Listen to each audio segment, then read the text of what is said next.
كثيرا طيبا مباركا فيه كما يحب ربنا ويرضى وأشهد أن لا إله إلا الله وحده لا شريك له وأشهد أن محمدا عبده ورسوله صلى الله عليه وعلى آله وأصحابه ومن تبعهم بإحسان إلى يوم الدين وسلم تسليما كثيرا أما بعد. Kaum muslimin rahimani wa rahimakumullah. Alhamdulillah, kita panjatkan puja dan puji syukur atas kehadiran Allah.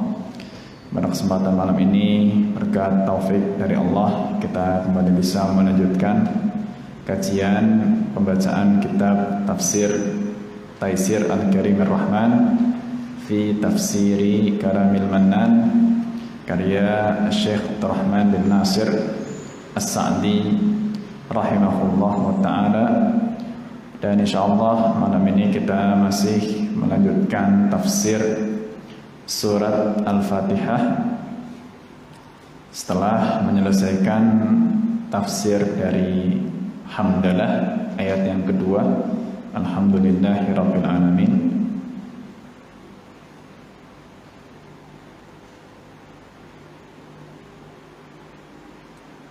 Kemudian untuk tafsir ayat yang ketiga tentang Ar-Rahmanir Rahim, di sini nampaknya Syekh As-Sa'di tidak memberikan penafsiran lebih lanjut ya, karena tentang Ar-Rahmanir Rahim itu sudah dibahas ketika membaca tafsir tentang basmalah ya, Bismillahirrahmanirrahim. Di situ makna Ar-Rahmanir Rahim sudah disebutkan oleh Syekh Sa'di rahimahullah. Maka di sini beliau langsung masuk pada penafsiran ayat yang keempat, yaitu Maliki Yaumiddin, yang menguasai atau yang merajai hari pembalasan. Berkata Syekh Sa'di rahimahullah, Maliki Yaumiddin, Al-Malik. Sebelumnya ayat ini bisa dibaca dengan mim yang bermad 2 harokat, juga bisa dibaca dengan mim yang tidak mad, jadi hanya 1 harokat ya. Bisa dibaca Maliki Yaumiddin dan bisa dibaca Maliki Yaumiddin ya. Untuk di surat Al-Fatihah ini bisa 2 cara ya. Bisa Maliki Yaumiddin, bisa Maliki Yaumiddin ya. Ini termasuk jenis bacaan yang diperbolehkan ya, karena tentu Al-Quran sebetulnya di luar sana banyak bacaan-bacaan yang kita tidak mengetahui ya, banyak bacaan yang kita tidak mengetahuinya ya, sehingga sekedar maklumat ya, terkadang meskipun kita tidak mempraktikkan itu, kita perlu tahu ya, adanya perbedaan bacaan mungkin dari qiraah yang sampai kepada kita di hari ini ya. Atau kadang mungkin kita mendengarkan seorang qari membaca kok kayak tidak pas panjang pendeknya, ternyata memang seperti itu diperbolehkan ya.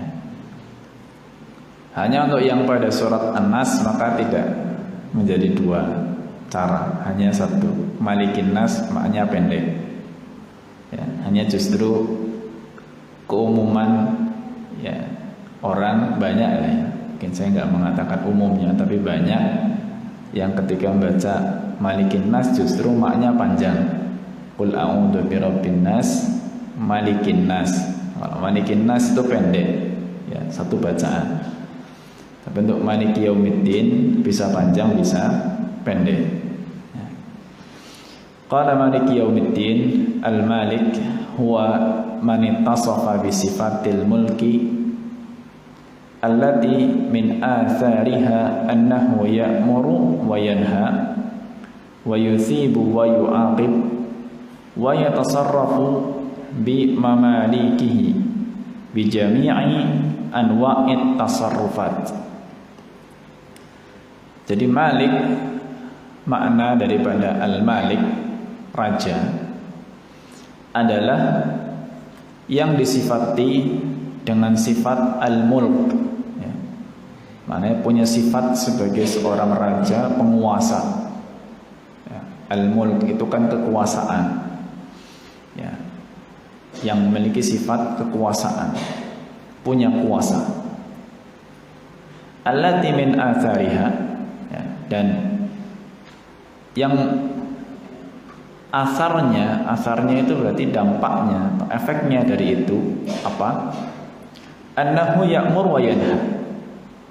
Maka Allah Subhanahu wa taala berhak untuk memerintahkan dan melarang. Karena raja bebas, Allah mau memerintahkan apa, melarang apa, terserah Allah Subhanahu wa taala. Ya. Dan kita pun sebetulnya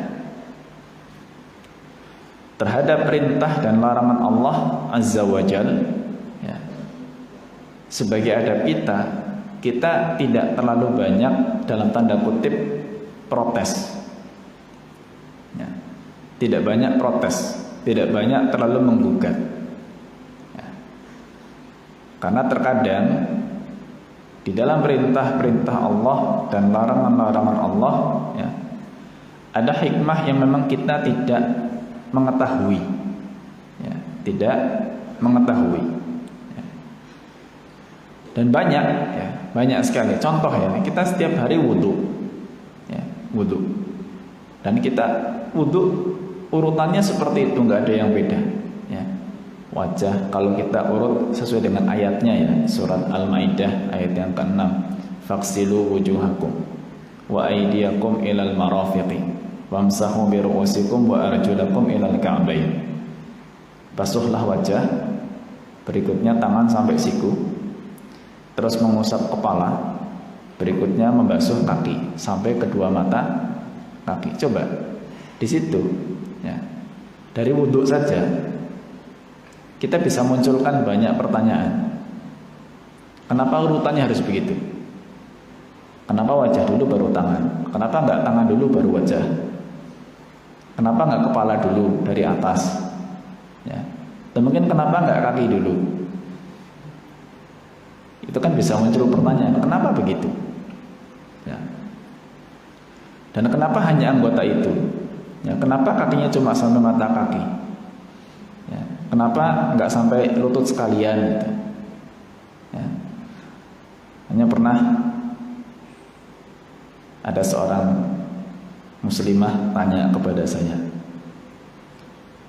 ketika saya jelaskan wudhu Nabi SAW, bahwa beliau itu berwudhu paling hanya dengan air yang 1 mud atau kurang dari 1 mud, ya, 1 mud itu kalau dulu air yang terkumpul di 2 telapak tangan yang digabungkan seperti ini 1 mud, ya. Hanya mungkin nampaknya 1 mudnya orang dahulu dengan orang sekarang beda, ya. Mungkin dulu lebih banyak ngumpul, tapi intinya sedikit, ya, paling 1 mangkok, ya, 1 mangkok. Ya, kalaupun kita 1 gayung pun nggak sampai, nggak akan sampai 1 gayung yang kita gunakan untuk mandi, ya. Cuma tergantung ukuran gayungnya masing-masing. Ya, tapi gayung yang pada umumnya dipakai itu pun 1 mud nggak akan penuh 1 gayung itu, ya, nggak akan penuh 1 gayung. Nah, karena umumnya orang itu wudunya pakai keran, jadi kesannya wudu ya begitu. Nah, ketika saya jelaskan wudu Nabi SAW seperti itu wudunya dan beliau sempurna, muncul pertanyaan, ya, muncul pertanyaan, Ustaz, apa wudu pakai air segitu bersih? Apa wudhu pakai air segitu bersih? Mana bersihnya wudhu pakai air yang sedikit sekali, ya. Bahkan ada sebuah video menunjukkan seorang ulama menunjukkan tata cara wudhu hanya dengan air 1 gelas air mineral itu pun nggak habis, masih sisa, ya. Apa bersih? Pertanyaannya. Saya balik nanya, yang menunjukkan kepadanya dengan wudhu untuk membersihkan badan itu siapa? Yang mengatakan kepada Anda bahwa hikmahnya wudhu untuk membersihkan badan siapa? Bingung dia. Nah, terus selama ini wudhu untuk apa? Saya nanya, mohon maaf ya, wudhu kalau keluar angin batal apa enggak? Batal. Yang keluar lewat mana? Dari belakang. Lah, yang keluar di belakang kenapa yang dibasuh tangan? Yang dibasuh wajah? Yang dibasuh kepala dan kaki? Yang kotor bukan anggota badan itu. Kalaupun kita mau ngomong yang kotor, tempat keluarnya angin itu yang kotor. Ya. Tapi kan kita maaf, kita justru ketika keluar angin itu enggak diperintahkan untuk membersihkan itu, toh. Ya. Kita enggak diperintahkan untuk membersihkan tempat keluarnya angin, enggak. Ya. Tapi justru kita disuruh basuh muka, basuh tangan, kepala dan kaki. Maka hikmahnya wudhu bukan untuk bersih-bersih badan memang. Ya, bukan untuk bersih-bersih badan. Di situ kemudian ada muncul istilah mengangkat hadas. Hadas itu apa? Hadas nggak kelihatan. Ya. Hadas sesuatu yang tidak kelihatan. Antara orang yang berhadas dengan yang tidak kan nggak ada bedanya. Ya. Nah, inilah sisi-sisi dari perintah-perintah Allah, ya, yang kita itu sangat punya keterbatasan dalam mencapai apa hikmah di balik itu. Ya. Memang kita nggak dibebani untuk sampai tahu secara pasti di balik perintah dan larangan Allah itu ada hikmah apa. Dan itu hak Allah. Ya. Itu hak Allah untuk memberi perintah dan juga memberi larangan. Karena Allah itu yang merajai semuanya. Ya. Andai kata raja itu adalah manusia pun, ya, rakyatnya nggak berani protes. Ya.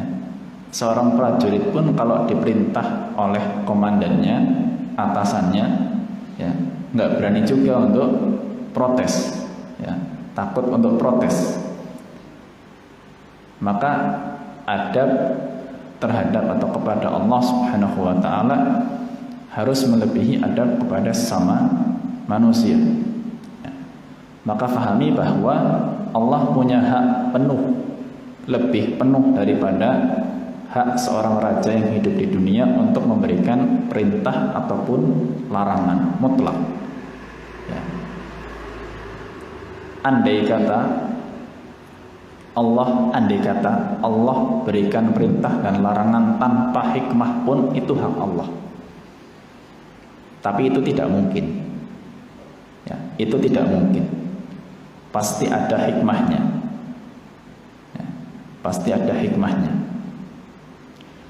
Wa yuthibu wa yu'aqib.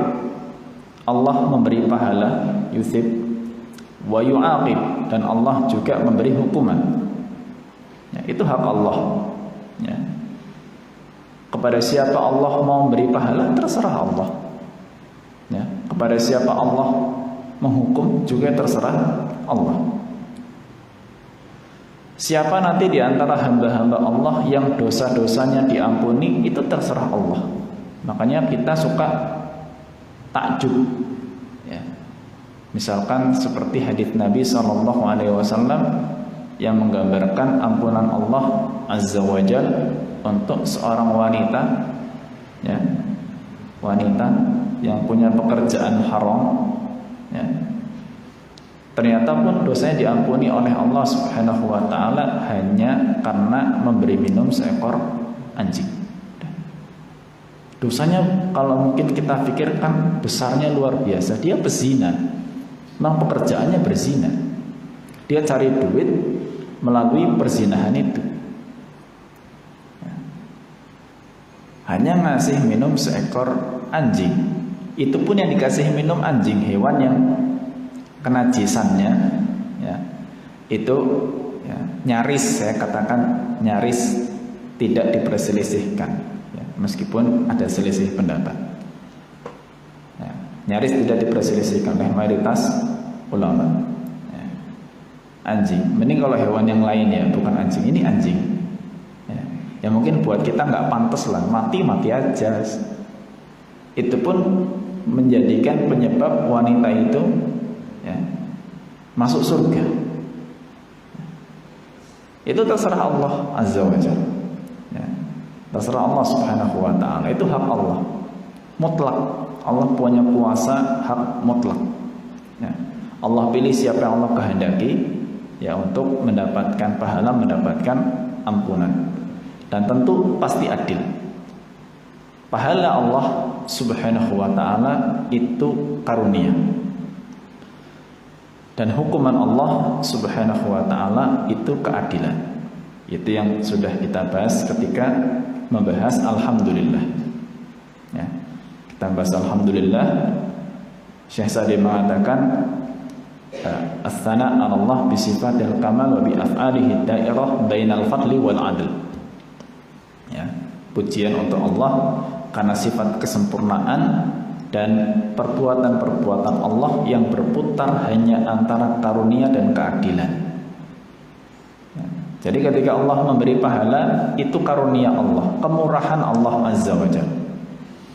Kita diberi pahala sebetulnya, dan andai kata pun seorang hamba masuk surga, itu murni karena rahmat Allah Subhanahu wa Ta'ala. Ya, karena amalannya pun tidak sebanding dengan harganya surga. Namun ketika Allah Subhanahu wa Ta'ala menghukum, memang karena Allah Maha Adil. Ya, jadi pahala itu karunia Allah, hukuman itu keadilan Allah. Wa yatasarrafu bimamalikihi bijami'i anwa'it tasarrufat. Dan Allah pun ya bertasarruf. Ya, tasarruf itu sebetulnya ya kalau kita terjemahkan mengelola ya. Jadi memperlakukan mamalik. Mamalik itu semua yang menjadi miliknya ya, kerajaan-kerajaannya ya. Jadi memperlakukan apa yang menjadi milik Allah semuanya bijami'i anwa'it tasarrufat ya, dengan semua bentuk perlakuan. Itu hak Allah ya. Allah mau perlakukan seperti apa, itu terserah ya. Matahari mau diterbitkan dari timur, suatu ketika akan timur dari barat, terserah Allah. Kapan waktunya hanya Allah yang tahu ya. Manusia Allah perlakukan seperti apa ya. Ada yang Allah takdirkan beriman dan mati dalam kondisi iman, itu hak Allah. Ada yang Allah takdirkan mati dalam kondisi kufur, itu pun hak Allah. Allah takdirkan ada yang masuk surga, itu hak Allah. Ada yang Allah takdirkan masuk neraka, itu pun hak Allah ya. Karena Allah itu memiliki semuanya, sejak kesemuanya itu tidak ada sama sekali ya. Allah ciptakan dari nihil, maka itu mutlak semuanya kuasa Allah, mau diapakan itu sesuai dengan kehendak Allah Azza wa Jalla. Ini baru membahas kata Malik ya. Hari kata Malik, zat yang merajai ini, selayaknya muncul adab kita kepada Allah Subhanahu wa Ta'ala sebagaimana adab kita kepada para penguasa di dunia. Kalau kita kepada para penguasa dunia merendah, bahkan merendahkan diri, bukan sekedar merendahkan hati ya, bisa sampai merendahkan diri di hadapan para penguasa dunia, maka di hadapan Allah Subhanahu wa Ta'ala harus lebih rendah diri. Kalau kita patuh kepada para penguasa dunia, maka kepada Allah Subhanahu wa Ta'ala kita harus jauh lebih patuh ya. Kalau kita takut kepada para penguasa dunia, maka kita pun harus lebih takut kepada Allah Subhanahu wa Ta'ala ya. Itu munculnya efek keimanan dari kedudukan Allah Subhanahu wa Ta'ala sebagai Raja Malik. Kemudian Syekh Sa'di mengatakan wa adhafal mulka liyaumiddin wa huwa yaumul qiyamah, yaumun yudanun nasu fihi bi a'malihim khairiha wa syarriha li'anna fi dhalikal yawma aw li'anna fi dhalikal yawmi yadhharu lil khalqi tamamal dhuhur kamalu mulkihi wa adlihi wa hikmatihi wa inqita'i amlakil khalaiq hatta innahu yastawi fi dhalikal yawm al-muluk war ra'aya wal abid wal ahrar kulluhum muz'inuna li 'azamatihi khadi'una li 'izzatihi muntadiruna li mujazatihi rajuna thawabahu khaifuna min iqabihi falidhalika khassahu bidzikri wa illa fahuwal maliku liyaumiddin wa li ghairihi minal ayyam. Berikutnya di sini pada mungkin bagian yang kedua setelah menafsirkan Malik, di sini Syekh Sa'di memberikan penjelasan kenapa ya Allah itu menyandarkan yaumiddin. Yaumiddin itu kan hari pembalasan. Kenapa kenapa yang digandengkan dengan raja? Kedudukan Allah sebagai raja. Yang digandengkan di situ adalah hari kiamat. Apa hikmahnya dipilih hari kiamat ya sebagai kerajaan Allah Subhanahu wa taala yang disebutkan dalam surat Al-Fatihah? Padahal kerajaan Allah, kekuasaan Allah itu tidak terbatas ketika hari kiamat saja. Sekarang belum kiamat. Apakah kalau belum kiamat berarti Allah belum merajai? Kan tidak ya. Baik kehidupan dunia maupun akhirat nanti ya, kehidupan dunia maupun akhirat, dunia ataupun kiamat, semuanya itu waktu di mana Allah Subhanahu wa taala sebagai penguasa dan sebagai raja. Tapi kenapa di sini Allah lebih memilih menyebutkan hari kiamat ya, daripada menyebutkan waktu-waktu yang lain atau menyebutkan seluruh waktu? Ya, misalkan sebutlah Malikud Dahar ya, penguasa seluruh waktu, kan seolah-olah lebih lengkap gitu. Tapi sekali lagi ketika Allah memilih pasti ada hikmahnya. Syekh menyebutkan wa adhafal mulka liyaumiddin. Allah Subhanahu wa taala menyandarkan, menggandengkan kerajaan khusus pada hari kiamat. Kenapa? Wa huwa yaumul qiyamah. Ya, yaumuddin adalah hari kiamat. Ya. Yaumun yudanun nasu fihi bi a'malihim. Hari di mana manusia itu yudan itu dibalas. Dibalas di dalamnya bi a'malihim, berdasarkan amalan-amalan mereka. Khairiha wa syarriha, yang baik maupun yang buruk, baiknya dan buruknya semua dibalas. Nah, kenapa kok digandengkan dengan hari kiamat? Jawabannya li'anna fi dhalikal yaum yadhharu lil khalqi tamamal dhuhur kamalu mulkihi wa adlihi wa hikmatihi ya. Karena pada hari itu nampak bagi seluruh makhluk ya, yadhharu lil khalqi, nampak bagi seluruh makhluk ya. Tamamal dhuhur ya, dengan penampakan yang sempurna ya. Kamalu mulkihi, kesempurnaan kuasanya, wa adlihi, dan keadilannya, wa hikmatihi, dan kebijaksanaannya ya. Itu pada hari kiamat ya. Pada hari ini mungkin bisa kita katakan, karena sebagian orang tadi belum sampai kepada dia hikmah ya, sehingga kita mungkin realita ya, kenyataan ada orang yang mungkin masih memandang Allah tidak adil misalnya. Tak ada yang berpandangan seperti itu ya. Coba kalau misalkan bicara masalah antara laki-laki dan perempuan, sekarang dimunculkan baik yang muslim maupun non muslim, ketika melihat ada hak-hak suami, ada hak-hak istri, ada hak-hak laki-laki, ada hak-hak perempuan, memandang ini enggak adil ya, diskriminatif ya, seolah-olah perempuan itu dibelakangkan, dikesampingkan, hak laki-laki diutamakan dan seterusnya. Kan muncul pandangan seperti itu, hak suami istri ya, sehingga muncul nanti pemahaman untuk kesetaraan gender. Ya.